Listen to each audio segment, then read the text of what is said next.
I talked about the Pokemon I'm excited for with the Crown Tundra update, so naturally, I'm going to cover the ones I'm not happy to see in the DLC, and we're starting off with Landorus and the Forces of Nature. But I do want to make a quick side note before we get into the video. If you become a member, you can finally comment emotes. How long did that take? Like over 2 years for YouTube to realize this is what everyone wanted because it's kind of awesome. Also, another side note, I have some of the cheapest membership you can find on YouTube, only $2. To become a member, get access to some sick emotes. More people joining means more emotes. We got some fun stuff going on. Let's get into the video. After you leave a like, share with your friends. I think it's a good discussion. So, Forces of Nature. These Pokemon, horrific abominations, should have never been designed, should have never been made, and then it just gets worse when they actually get into the game. So, fortunately, Tornadus and, I almost said, fortunately, Tornadus and Tornadus are not a problem. But I mean, like, both forms of Tornadus, usually don't see them. However, with Pokemon Sword and Shield, it's weird. A lot of the rules have just been, like, thrown out the window, and I feel like the 121 speed Therian form is going to be pretty good, especially with that regenerator. So you have safe damage that's faster than Cinderace, resists Rillaboom, and then just kind of does a good amount of tag damage on that 110 special attack. This might actually see some more play than we've seen. And then, like, Dynamax potential could get pretty weird. But the incarnate form, man, Prankster. Same with Thundurus. We just have to deal with Prankster. And with the lacking of Prankster, like, we don't have the full roster and the full utility, maybe that means we get to see more Thundurus. And Thundurus is just good, because, like, free electric typing on top of the flying versus what we have with the Tornadus. And it kind of breaks the rules. Because for the most part, Electric-type Pokemon, they're not going to have good coverage. But I mean, like, Sludge Wave? That's good. Thunderbolt? That's good. That means we only need one other move, and it's not going to be Hidden Power. Like, that's the only good thing that's happening with the Forces of Nature, is that we're not going to have to deal with, like, hacked Forces of Nature, bringing the Hidden Power, and then just having an objective advantage over most players. So maybe that's not going to make it as bad. That also means we lose Hidden Power Ice against Landorus. And I guess the rest of them, like hitting Tornadus, Thundurus with a Hidden Power Ice if you don't have any other supers, probably feels pretty good as well.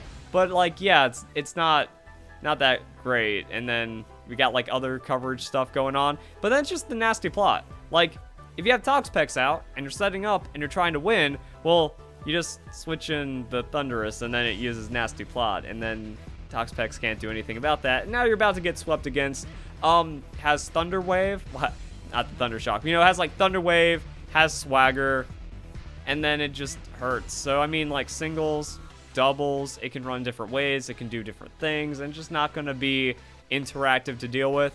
And then we just got Therian Landorus. It's slightly slower Garchomp, but it's also very safe, and it does more damage. Fun and interactive. I honestly think that we might see, like, Therian Thundurus the least out of all of these Pokemon, just because it doesn't really do as much. Like, ooh, the Volt Absorb, and it's a slower Pokemon.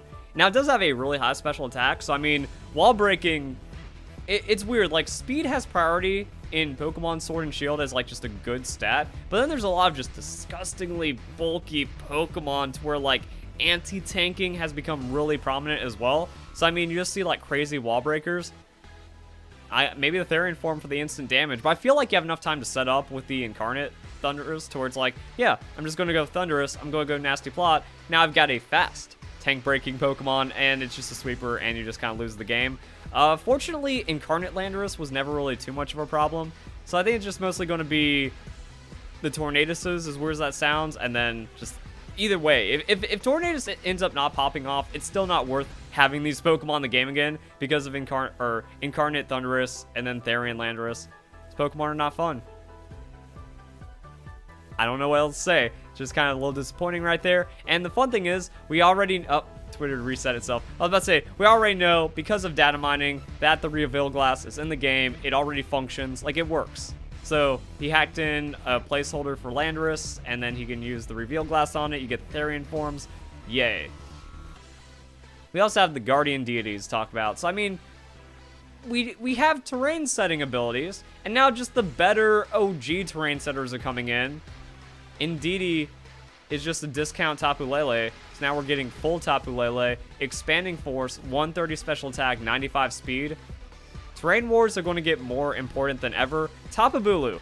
Fortunately, and I talked about this in my previous video where it's like, hey, let's cover the Pokemon home data mine where we get to see all the cool stuff happening with the tutor moves.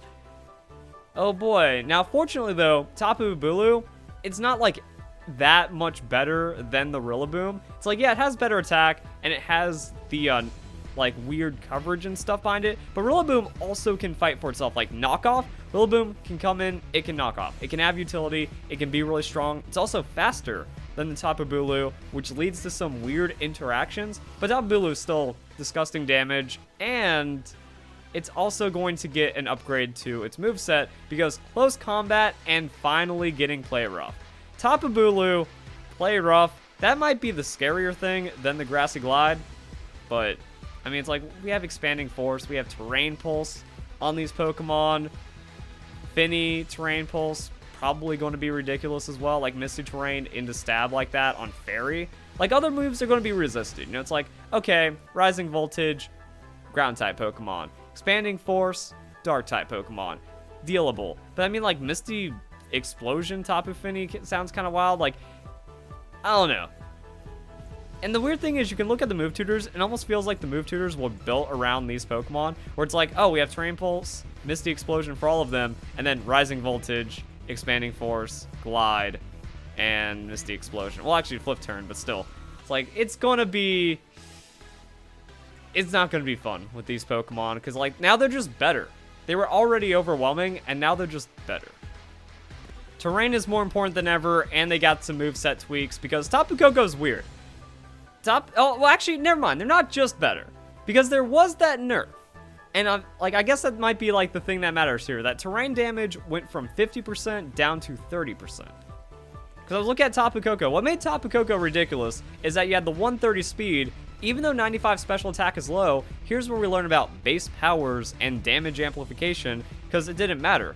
You Thunderbolt with a Life Orb on electric terrain, and this 95 special attack doesn't really mean anything. You can tell, like, Game Freak was trying to be careful about balancing, and it still didn't work. And now Tapu Lele gets Expanding Force, and Bulu gets the damage that it was missing. Tapu Fini is still like, really, really tanky, so, yeah. Ultra Beasts. Pokemon I'm not looking forward to. Now, I said Celesteela is, like, the Pokemon I'm most looking forward to, and that's because I love rolling people with Celesteela.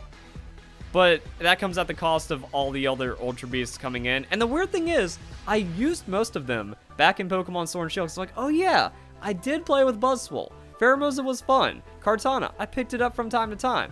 But now it just gets worse, because like you Dynamax these, unless, like, I think the only thing that's going to balance this is that if you cannot Dynamax them because of some weird Ultra Strangeness, they will be balanced.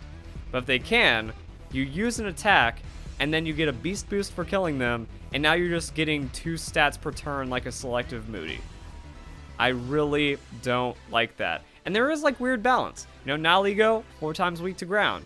Buzzwole, Pheromosa, 4 times weak to flying. So I think, like, Max Airstream makes it where these Pokemon have a much harder time kind of surviving, and if Pheromosa doesn't get that +1, and, like, you Dynamax at the same time, and then you blow up Pheromosa, cool. You just, like, traded Dynamaxes in a really weird way, because 37 defenses, doesn't matter if you have the bonus health bar. The whole thing about Pheromosa is that you overkill it.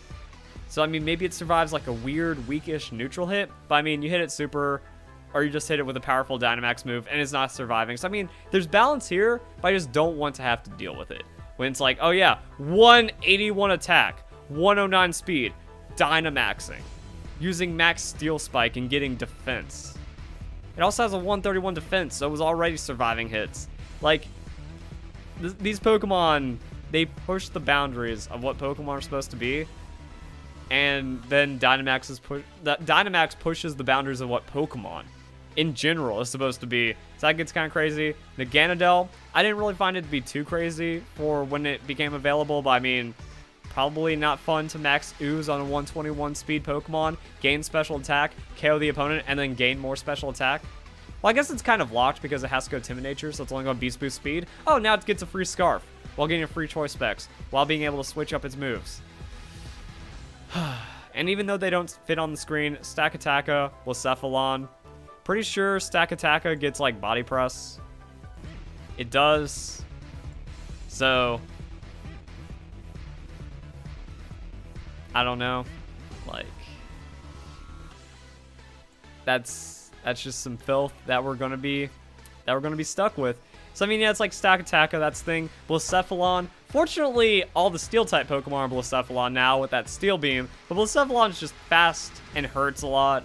The coverage, you know, Fire Ghost. I feel like you can respond to a lot of these Pokemon, even if they do Dynamax, because of the high amount of weaknesses on them. Except for Celesteela. It can't really do much about Steel Flying, and then it Dynamaxes and it's already tanky. So it's going to survive, it's going to pop off, and then everything else just kind of gets weird, but Ultra Beasts, not looking forward to them, but I think the final one goes to Cresselia.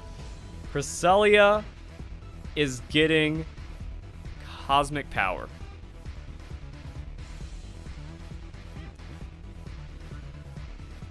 Like, why? Why would 120, 120, 130 get cosmic power? I know it makes sense for the lore, but sometimes, Game Freak, you ignore the lore. You just don't let it happen. I'm convinced that every Pokemon in Generation 1 Virtual Console had to suffer exclusively because Machamp exists. And I feel like the ability capsule, like we have the hidden ability capsule that was data mined for the Crown Tundra, I feel like the hidden ability capsule doesn't revert hidden abilities only because Fissure Machamp exists. So yeah, like when you transfer from Virtual Console and 3DS, it forces every Pokemon to have the hidden ability. That means no Fissure, no Guard Machamp. And now I don't think the ability capsule can go back, only because Fissure, no Guard Machamp. Then some like other weird Pokemon, and then it's like, yeah, some things, lore, you just let it happen, Game Freak. Not giving Cresselia cosmic power. Calm Mind was enough. But, man, like, that's a thing. Oh, and also it gets stored power too on top of that. Like, people are gonna be like, you're not even talking about the stored power. It's not gonna do whatever it wants. You go max hit points, max defense, defensive nature, Calm Mind, stored power.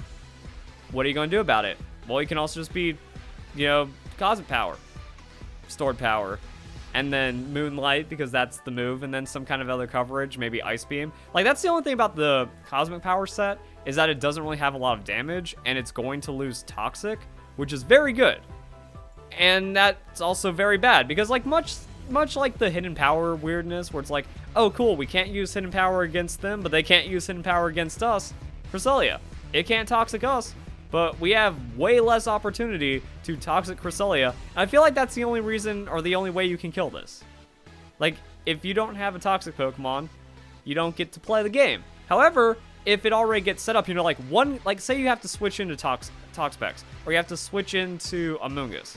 If it gets one Calm Mind, it's now scary. Well, actually, like one Calm Mind into stored power, probably not the worst. But I mean, one Calm Mind, it then Dynamaxes, and then uses the max stored power, which has 100 base special attack at the +1, and then it's faster than you, and then it sets Psychic Terrain, and then I don't think the game matters anymore. So being able to Toxic a Psychic type is going to be very difficult, as it's just ramping up and getting out of control. What do you do? What do you do about this, guys? Like, I think it's cool that stored power got a TR and then just became usable on a lot of Pokemon and opened up some movesets, and like, you know, those Pokemon's like, oh, I wish I had stored power, and then cool things happen, but not Cresselia, man. You just can't do that. But Game Freak did it, so now it's like the tankiest Pokemon doing the most damage ever. If you don't bring any Dark-type Pokemon, you will lose to it. And then that's kind of it. Like, we can go pull up this tweet again. Just kind of like go through, talk about other Pokemon I'm not excited to see. I guess the legendary dogs. You know, Suicune, Crocoon's not fun to deal with. So just kind of have that. Raikou, it's fast, it Calm Mind, it blows you up. I think it also got like an important moveset change that people are talking about. Not really too worried about Blaziken. Like, Speed Boost doesn't even matter anymore with Dynamax, and yeah, like everything Blaziken can do, other Pokemon can do now, and it's, you just Dynamax against it and one-shot it. So I mean, like, yeah, not really too worried there with what's going on. Some of the other Pokemon, I'm excited for the Regis, so that's cool. Cresselia's problematic. Then we just got like weird mythical and legendary Pokemon being allowed, and then it's the Ultra Beast. So overall, that's going to be it. Kind of have a theme going on here. It's the legendary Pokemon that were the least fun to play with, minus Ultra Beast. Ultra Beasts are not legendary Pokemon. That's hard confirmed in the lore. I don't know why Cerebeast Joe Merrick has to keep on lying about that. Either way, we have that going on. And then it's like, yeah, Cresselia. Like, these overtuned stats just kind of get, like, more and more with the generations, you know? It's like, yay, Tapu's just had to exist and be ridiculous. And now they're even more ridiculous. Forces of nature. This is like what made Pokemon bad. Because, like, Generation 5 was the worst generation in, like, every way. Story, Pokemon designs, balance. And that just feels worse and worse. Now we just have to keep suffering from this. And now they're back. So we suffer even more. And now it's going to interact with Dynamax in really weird ways. Fortunately, I'm looking at this like, okay, at least I can go Scarf, but I need Jolly. So, like, Scarf Jolly instead of Scarf Adamant for the... I'm totally blanking on Galarian Darmanitan's name. And you can respond to it. Good. But at the end of the day, there's still a lot of other Pokemon. There's a lot of other problems that are going on. And now we feel the power of the reduced decks not being as reduced. We'll see what the Bring Back National Dex people say. Now, once all the legendary Pokemon are usable and the game becomes very unfun, there's also a lot of other fun things that I talked about previously. So if you guys enjoyed the video, hope you all have a nice day. Thank you very much for watching.